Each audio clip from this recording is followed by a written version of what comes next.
पश्चिम बंगाल में एसआईआर को लेकर चल रहा बवाल थमता नहीं दिख रहा। टीएमसी का 10 सदस्यों का प्रतिनिधिमंडल चुनाव आयोग पहुंचा।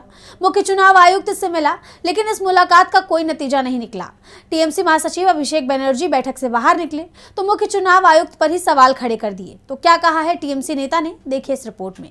मुख्य चुनाव आयुक्त ज्ञानेश कुमार पर गंभीर आरोप लगे हैं। टीएमसी के नेता जब चुनाव आयोग पहुंचे, एसआईआर पर सवाल किए तो ज्ञानेश कुमार टीएमसी सांसदों को ही धमकाने लगे, उन्हें उंगली दिखा रहे थे। ज्ञानेश कुमार का लहजा बेहद सख्त था।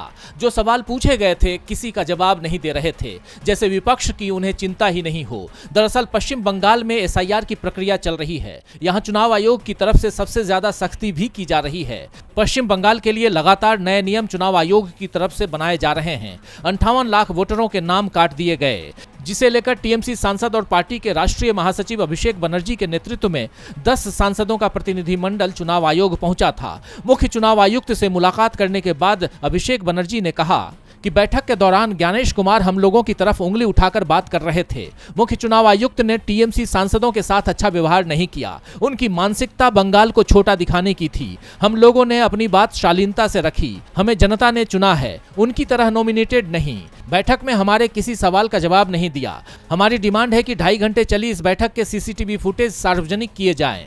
अभिषेक बनर्जी ने चुनाव आयोग और बीजेपी पर मिली भगत के आरोप भी लगाए। उन्होंने कहा कि बीजेपी कहती है कि पश्चिम बंगाल में 1 करोड़ रोहिंग्या और बांग्लादेशी हैं, जबकि ड्राफ्ट लिस्ट से 58 लाख नाम हटा दिए गए। हमने आयोग से पूछा कि इसमें से कितने रोहिंग्या या बांग्लादेशी हैं, लेकिन कोई जवाब नहीं मिला। इससे पहले टीएमसी चीफ ममता बनर्जी ने भी कहा था कि पश्चिम बंगाल में बीजेपी के इशारे पर एआई का इस्तेमाल हो रहा है। एआई ने बंगाल में 58 लाख लोगों का नाम वोटर लिस्ट से हटा दिया है। अब अभिषेक बनर्जी ने पूछा है कि इसमें से कितने बांग्लादेशी हैं और कितने रोहिंग्या। अभिषेक बनर्जी ने वोटर लिस्ट की धांधली को लेकर कहा, बीजेपी ईवीएम में धांधली कर चुनाव नहीं जीतती। चोरी ईवीएम में नहीं बल्कि वोटर लिस्ट में चोरी हो रही है।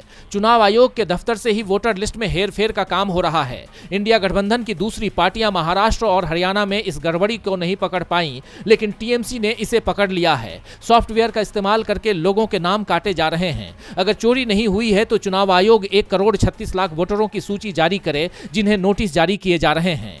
अभिषेक बनर्जी ने कहा कि 2021 में बीजेपी पश्चिम बंगाल में चुनाव नहीं जीत पाई। इस बार चुनाव आयोग की भी मदद ली जा रही है, लेकिन बीजेपी फिर भी बंगाल नहीं जीत पाएगी। जिन वोटरों को नोटिस जारी किए गए हैं उनमें से 2 की जान चली गई है, जिसे लेकर पीड़ित परिवार की तरफ से मुख्य चुनाव आयुक्त ज्ञानेश कुमार और पश्चिम बंगाल के मुख्य चुनाव अधिकारी मनोज अग्रवाल के खिलाफ पुलिस में शिकायत दर्ज कराई गई है।